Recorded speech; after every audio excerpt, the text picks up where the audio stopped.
Jets and Steelers. The Jets visited the Steelers in a game which saw Geno Smith make his preseason debut after missing the opener with a foot injury. Smith made the most of his limited reps, going 7 for 7 with 65 yards passing and a touchdown to Jelani Woods. Meanwhile, the Steelers didn't get much clarity in the race for QB3. Will Howard played the first half and then threw 2 interceptions, while Drew Aller was 11 of 23 for 110 yards in the second half.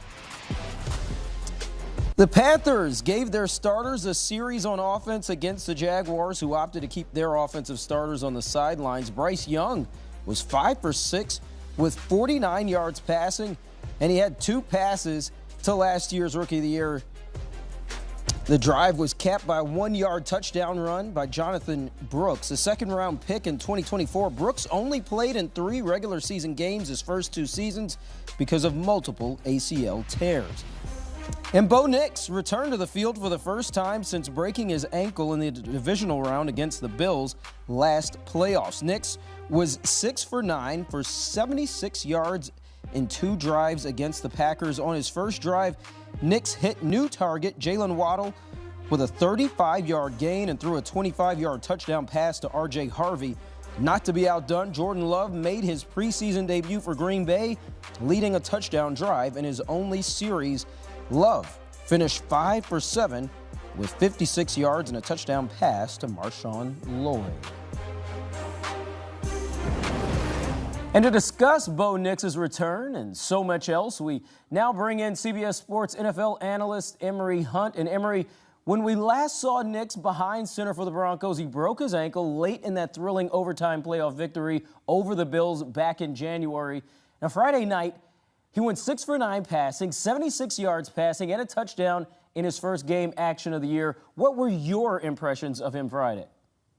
I thought he was solid. I mean, I love the fact that he's out there playing ball, because one thing about this Broncos offense, it needs Bo Nix to truly thrive, because he kind of sets things off with how he's able to play off script. And what I loved about the injury, not that you want to love anything about the injury, you can see he was a little bit hesitant early, which actually calmed his feet down, which allowed him to be a little bit more accurate going deeper down the field, how he was able to connect on that deep ball you talked about to Jalen Waddle, and also subsequently the touchdown to RJ Harvey on the wheel route down the sideline. So there was still some inconsistencies in terms of overthrows or whatnot, but you can expect that first game action in some time. But I like the fact that he was out there. We saw him scramble a little bit and throw the football on the move. So Bo Nix started to look like Bo Nix as his time went on out there on the field. Yeah, now Bo Nix wasn't the only quarterback to make his preseason debut on Friday night. Geno Smith was also back in action, this time with the Jets. New York, of course, traded for him earlier this year, returning Smith to the franchise that drafted him in 2013. He was 7 of 7 with 65 yards and a touchdown in his only drive of the game. You can't get more efficient than that. How much stock do you place in this kind of performance, Emory? Obviously, it's the preseason, so you don't put 100% stock in it, but you like what you saw. And I would even put that little asterisk by the 7 of 7, because one of those passes was tipped at the line of scrimmage and caught by his own offensive lineman. So, yes, it was caught. There was no incompletions, but it's a little bit of an asterisk. But I will say this for Geno Smith and what he looked like out there. It looked like an adult in the room in terms of the quarterback position, a guy that understood where to go with the football. And you saw the potential of what could potentially be with the receiving core in the passing game. That was the one question we had earlier in the day on HQ when we were talking about, hey, what are the questions you still have about the Jets coming into the preseason or coming into week 1 of the regular season? And it was, okay, what will the passing game look like? And we kind of saw what that would have looked like with Geno Smith out there marching the football down the field with the complement of the run game. And I just thought it was a great look overall, because we saw the Jets play complementary football. Offense did its part. Defense definitely did its part getting the shutout. So overall, a good showing for Geno Smith. And if they can carry that into the regular season, now they could be a problem in that AFC East division. You talk about a good showing from Geno Smith. I have to compliment you. A good showing behind you. You got the Steelers and Jets on the display. Also the Panthers and Jaguars. Getting ready for football, getting our games that we had tonight. Now, a little quarterback position battle was going on in Pittsburgh this preseason. Drew Aller, in this particular game, he didn't have the most efficient night as a passer, but he did move the offense at times when he did play. He even had a couple of perfectly placed throws in this game. Now, Will Howard, on the other hand, 2 picks in this one. Where does the Steelers QB battle stand at this point to you, Emery? Well, for me, Coley, it looks like when they both came in coming off good moments in the first preseason game, and then, okay, where can these guys separate themselves? Will Howard got the start of the ball game, but he had those 2 turnovers, one of which was inside the red zone, so that's a big negative. So I would say he took the step back. Aller didn't have the best day, but like you touched on it, he had one of the best passes of the game, throwing a deep rainbow dime down the field to where the receiver was able to get both feet in bounds before getting out of bounds.